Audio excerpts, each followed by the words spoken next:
All right, what is going on, everybody? Massive Action Monday. Y'all know how it goes down. My name is Chris Williams. You are now watching the Grow Your Side Business podcast, where I help ambitious employees be able to grow a profitable side business.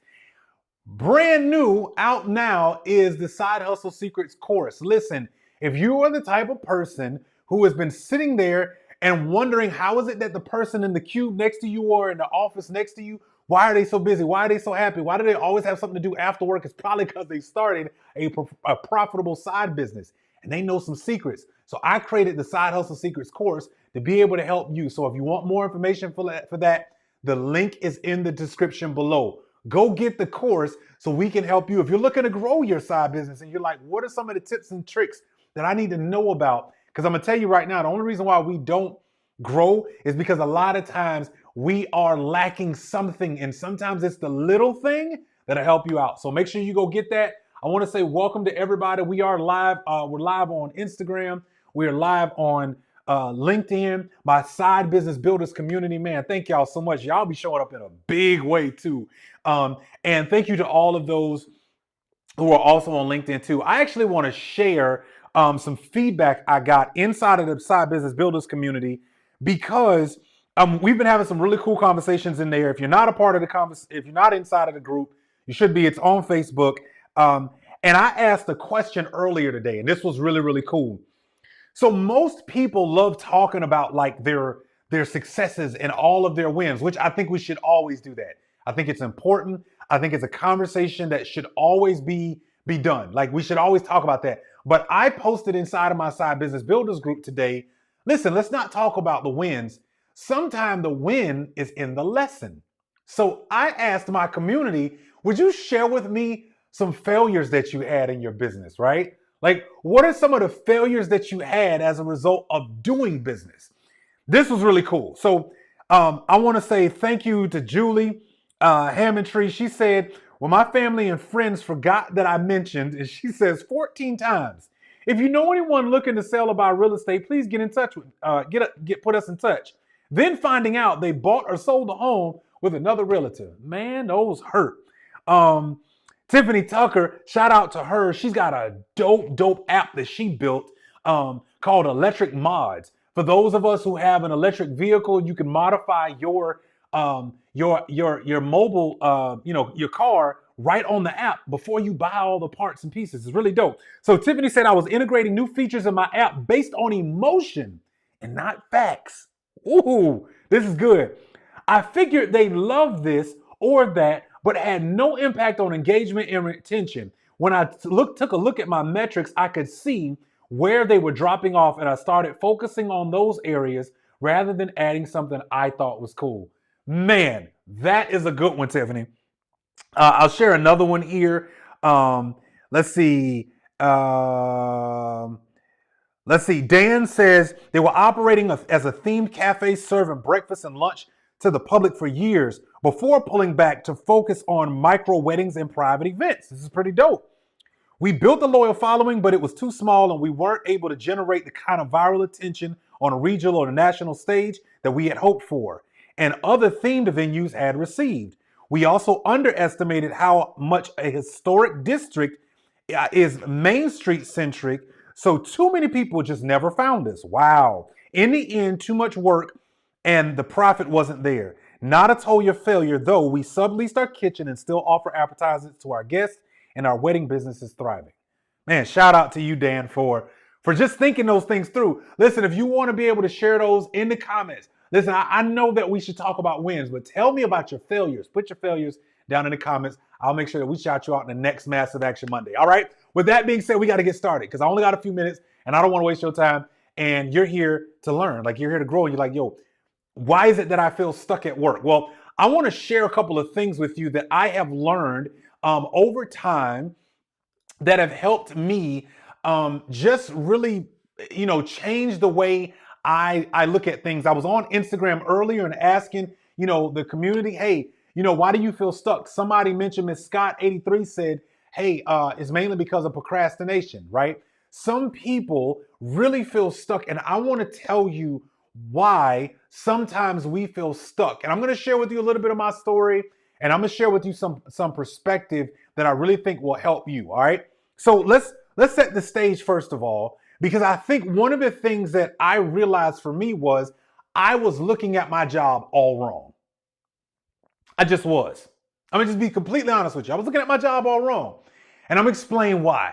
See, I remember getting the job and be so happy I got the contract, right? And I always tell people, even though you might not be a contract, a temporary person, you're still signing a contract with your employer, right? I know some people say, yeah, my full-time, a part-time, my temporary. Either way, you signed a contract. And within that contract, there are agreements. And some of us don't like the other things that are tied to the fine print after we get into it. But here's the question we got to ask ourselves. Why were you so excited when you got the role? Why did that excitement wean off? And why all of a sudden now do you feel like, wait a second, this doesn't feel like I thought it would feel, right? I mean, we've all been there. And here's the thing. I want to share this with you. What I realized for myself was I had made my career what should have been a chapter. Okay? What do I mean by that? When you read a book, all right, and here's my book. Hey, yeah, how about that? From side hustle to side business, how to take any product or service and turn it into stories, success, and sales. It's available now. You go to from side hustle to sidebusiness.com and get it. But anyway, the whole point is that when you read a book has chapters. It tells a story, right? And unfortunately, many of us are more title than we have actual multiple chapters in our career. We've made our career the chapter when it should be just a chapter, meaning it ends and a new one begins. And so what happens is that we think, well, I finally got the job. And what we think is, oh, I've been doing this thing for 20 years. I'm the smartest. No, you've probably been doing the same thing that probably takes maybe on average 6 to 8 months to learn, but you just been doing the same thing over and over and over and over and over again for 20 years. That's why you feel stuck, because nothing ever changed. You didn't evolve. So let me share a little bit with you something that I realized. The goal of my employment is to put my talents to good use so that I can become a valuable team member. That's my goal. That's the goal of employment, right? But it should be a chapter in my long life career, right? When we die, that was a lifelong journey. We didn't stay 5 years old for 50 years. Some people do mentally, but that's a whole nother life that has nothing to do with today. But the point is that we don't stay 5 years old. We mature, we grow, and things change. Today, I don't like tomatoes on my sandwich. 10 years from now, I might, right? New experiences, new things, everything is always evolving and growing, but sometimes we get stuck at one place for whatever the reason is. We get stuck because of heartache. We get stuck because of tragedy. We get stuck because of good times. We get stuck because of great successes, and we don't want it to end. And I keep reminding myself every day I wake up, Chris, this isn't never, never, never land, right? Things are going to change, okay? So just like in a book has chapters. Your career should have chapters. Your professional life should be divided into chapters. There's not just one. And so the reason why sometimes we feel stuck is because what we haven't done is we haven't realized that there are multiple moments and a string of change that should happen. Each chapter is a specific period of time. You don't have to spend your life listening to the same song over and over and over again. That's what I realized. I feel stuck because I was listening to I was doing the same thing every day. Every time I came to work, it was the same thing and nothing changed. But guess what? If nothing changed, it's because I didn't change it. So I had this false sense of security because I've been doing the same thing all this time. At the same time, I feel stuck because nothing's changing. But I got this false sense of security since I've been doing it at the same time. But at the same time, I also feel stuck. So it became like this endless loop. All right. So here's what I want to do. I want to ask you a couple of questions and I'm going to cover some ground with you. All right. And this is just when you think about like being stuck, right? Like, what does that feel like? What does that mean? I'm gonna give you a couple of things to do. Here's 3 questions I think you should ask yourself. Is the job the most important part of my self-identity right now? Because these 3 questions, I think, are the most important to ask yourself if you feel stuck. The first one is all about identity, meaning, do I literally go around and my life is these 3 is my title, right? When you introduce yourself at networking events or with people that you don't know, is you always spitting your title first? Right?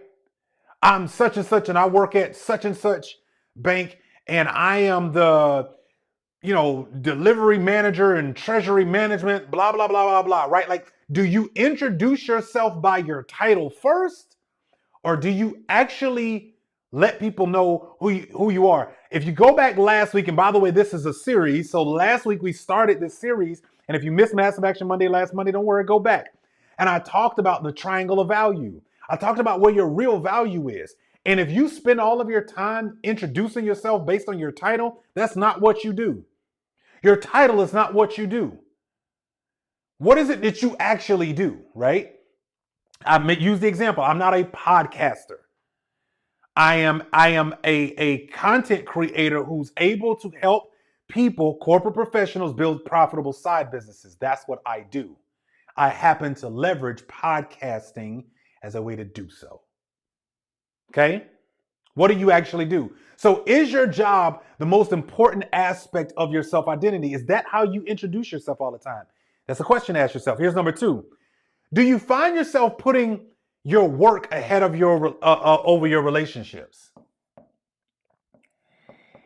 If work is over relationships, that's bad math. That's bad math. Now, does that mean you can't prioritize some of the work? Absolutely you can. And you should. Meaning, you got to learn how to have really important conversations with your family, with your friends, with your loved ones, and say, hey, listen, I've got a goal that I'm going to meet over the next 90 days. Here's what that means of my time. Here's how I would like to be supported, right? Like, you got to have honest conversations. Those things are really important. Are you creating time for are you building out time for your family, or is it after you're done with all the work you got to do? That's a question you got to ask yourself. Number 3, here's the third question, and this is also important as well. Do you find it difficult to see yourself happy if you lost your job today? Where are you placing your happiness? It's important. Like these 3 are really important, because I'm going to tell you right now, if you're answering these 3 as you watch this and you're like, whoa, like, here's the thing. I'm not saying if you lost your job today, trust me, I got laid off from corporate twice. Okay. I know the pain. I'm not saying you wouldn't have a way to feel about it. I'm saying if your happiness is wrapped up in the fact that I have a title and I'm Mr. or Mrs. whoever, if that was taken away from you, would you able to still find happiness? If you can't, that's why you're stuck. Because your identity is wrapped in your job, and you put the people that you love the most on the back burner over work, and your identity, and you're so afraid of losing your job that you give so much over to it, and that's what's hurting, right? So if you feel stuck, there's some things that are happening, and I just want to show you this. There's some things that are happening in your job. What you really need to do is you need to uncover a rhythm. There's some rhythm that you need to understand. And why is this important? Because there's a rhythm to all of life. I can't spell. That is not a requirement on YouTube, thankfully. There's a rhythm to all of life. And there's a way to understand what's going on with your life and how those things are working together and where they are all creating the ebbs and flows of what you do, right? So what do I mean? Most people are going on Sunday night dreading Monday morning, going to work on Monday looking forward to Friday. Leave work Friday, enjoy 48 hours, go to bed on Sunday night, dreading Monday, go to work Monday, looking forward to Friday. But that has become a perpetual rhythm for decades on a lot of people. I just saw an interesting quote earlier today, and it said, to only get paid 26 days a year out of 365 is not real life. And I thought, wow, that's a way to think about it, right? Like that's a way to actually think about, this whole idea of work, meaning you get paid every 2 weeks, 52 weeks of the year, right? So you split that in half, that's about 26, right? So if you think about that for a second, you got to think about, well, what is the rhythm? Most people look forward towards payday. And I'm saying even those who make like a great deal of money in their corporate job, like some of you are making over over $100,000, $150,000, $200,000 a year. But it's your only source of identity. Maybe because the narrative that you bought into, which was, hey, I got this degree, so I spent all that money on the degree. Well, I got to stay in this job because if I switch, there's a problem, right? You got misplaced loyalty. You don't know how to pivot well. That's why we feel stuck. So you've got to identify the rhythm. What is the rhythm of your day? Like, for example, where is your office rhythm? Right? At work, when you get to work every day, what is it that you're doing all the time? I read to you guys a stat a couple of weeks ago that was in Entrepreneur magazine. Most employees spend over 17.7 hours in just meetings. Corporate meetings are responsible for over $100 million in waste. Just sitting in meetings, right? So you've got to understand what is the rhythm that is happening when I'm at the office. If I spend a lot of time in meetings, maybe I've got to find a way to self-select out of meetings. What do I mean by that? Is the meeting organizer organized to be able to tell people what the actual agenda is? Are the meetings based on outcomes? And then can you contribute to that? If you just ask those three things, hey, what is the outcome meant for this meeting, right? Can I contribute to that, right? And what is it that how can I help with that outcome? You could probably reduce your meeting time in about 30% just off of that rainbow Skittle pack you got going on your calendar every day, right?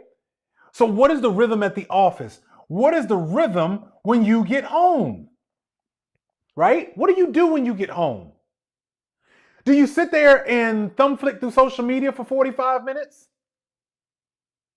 Do you spend 3 hours on the phone and then talk to your spouse? Do you come home and you use the kids as an excuse to not do other things? Do you rush home and gotta Netflix and chill? I gotta do that, right? What is your evening routine like, right? Like these are the rhythms that are contributing to you feeling stuck.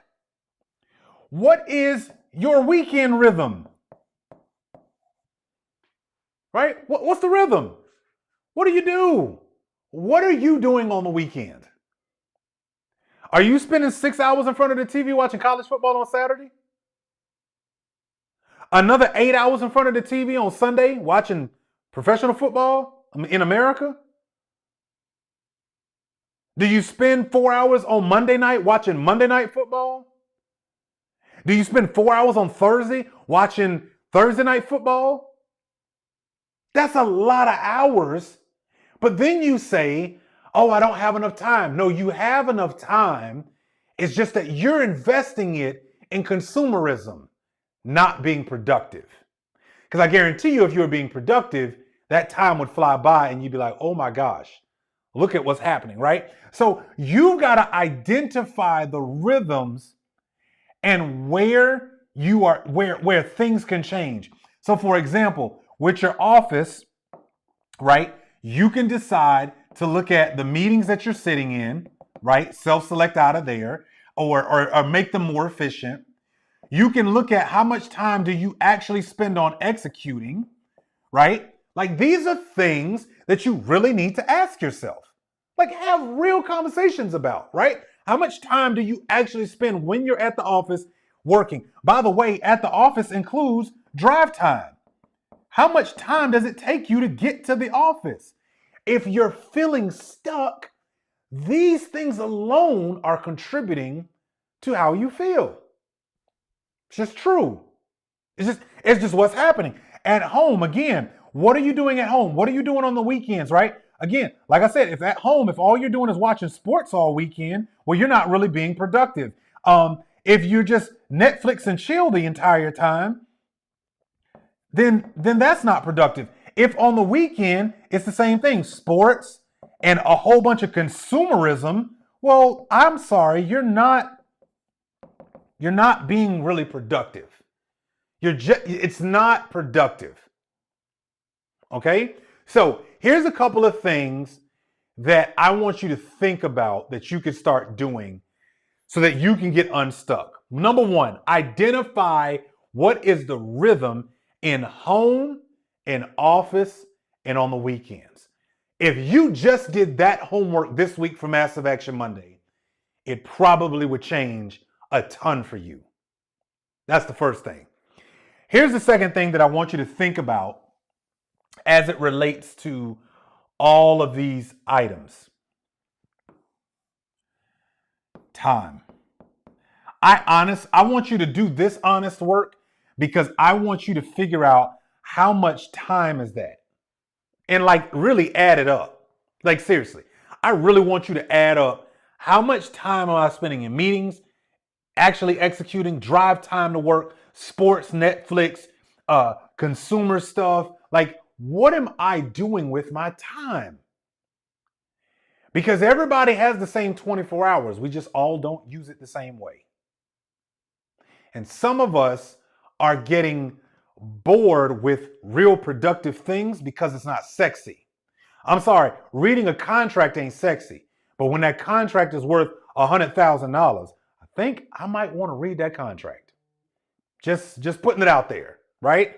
Like I think I might want to read that contract. Some people, find it boring to have meetings about, potential collaborative opportunities. But if those opportunities lead me to somewhere north of another $100,000, then I think I probably want to do those things. Right? Like people don't like talking about the boring stuff that makes money flow. But let me tell you something. Some of the best things you could do ever in your life, that I'm finding out at least, is that I'm finding out that I better fall in love with the really boring stuff that keeps the money flowing. Because the moment I feel stuck, I better start asking myself the question, where in here do I have a rhythm that I might need to switch up? And by the way, it could be that you're doing something that's not the best use of your time. So how then do I delegate that to someone else? How do you have a conversation with your spouse and say, hey, listen, I know that I got to play a part in this. It's not the best use of my time. What else could we do? You might need to have somebody come through and clean your house once every other week. Because the time that it's taking you to clean your house, if you paid somebody, you could be more productive on the things that build your income and help you build your side business. Just a suggestion, right? You might need to coordinate picking up the kids with other parents who are also on the soccer team, on the lacrosse team, on baseball, so that way maybe once or twice a week, you don't have to go get the kids. Sandy's going to get the kids, and that's going to save you about an hour and a half. And that hour and a half, you could be being productive. My point is, sometimes the reason why we feel stuck is because we won't identify rhythms. There's a great book called Outwitting the Devil by Napoleon Hill. And one of the chapters in there is called Hypnotic Rhythm. It is my favorite chapter of the entire book. My favorite. I like human behavior. I like studying psychology. And to everything, there's a rhythm. There's a rhythm of the seas. There's a rhythm of music. There's a rhythm of nature. There's a rhythm of the sun. There's rhythms to everything. There's rhythms of our heart. Really important because they pay attention to those patterns. And if that rhythm is knocked off at any point, we know we got an issue. There are rhythms to everything in life. And the reason why sometimes we feel stuck at work is because we haven't identified the rhythm that we might not like anymore, or one that we've created for a lack of being directive or assertive, or we've just gotten apathy towards something, and we probably should change it. All right? So listen, that's what I wanted to share with you today. So for this Massive Action Monday, what are you going to do as your homework? You're going to go look at your office, your home life, and your weekend life, and you're going to identify where are you spending all of your time? What is the rhythm of these things, first of all? And then where am I spending my time? And I want you to add up all of them hours. And I really want you to know how many hours you're spending on sports, on Netflix and chill, on sitting in meetings. How much time do you actually have to execute? How much time are you spending driving to your job and back? How much time are you sitting literally just doing nothing? How much time? Go through your phone. Every single social media app will tell you how many hours you spend on it. You can go look at this information. See, some of us don't want to look at ourselves, so we don't like looking at the numbers. And I'm telling you, if you want to get unstuck, look at yourself. It's okay. And then when you see it, put a plan in place to do something about it. All right. So listen, I hope you enjoyed this. I hope you found it helpful. This has been Massive Action Monday. It is sponsored by the Side Hustle Secrets course. Side Hustle Secrets course is for those who are building and growing a profitable side business. And you want to know the secrets in order to be able to really grow it and make it something tangible, buildable, that's scalable. And you need to know these things before you really get rocking on real money. Well, the Side Hustle Secrets course is available to you. You can go to growyoursidebusiness.com right now. Go into the Side Hustle Secrets course and get access today. Thank you guys so much for watching. Have a great, incredible day, and I look forward to seeing you in the next episode. Have a great day, everybody.